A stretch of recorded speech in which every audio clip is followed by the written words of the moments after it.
Jamani, kwa wale tuliokuwa na dada zetu, tuangalie makabila ya kuwakabidhi dada zetu, kwa sababu kuna makabila mengine ukiwakabidhi hawa dada zetu au wadogo zetu wa kike, unavyoenda kutambulishwa inakuwa aibu sana. Mimi kuna dada yangu bwana, nilimuozesha kabila fulani hivi, sikulitaja kwa jina, lakini baada ya kumuozesha nilikaa kama miaka 7 hivi sijawahi kumtembelea dada yangu.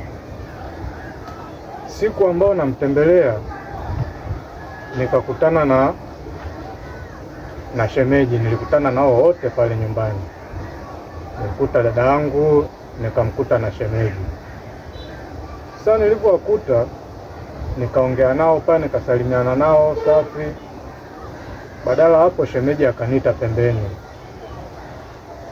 Alivyoniita pembeni akaniambia, nashukuru bwana shemeji, umekuja wakati mwafaka, kwa sababu mimi na dada yako saizi hatuna maelewano mazuri. Kamuuliza kwa nini?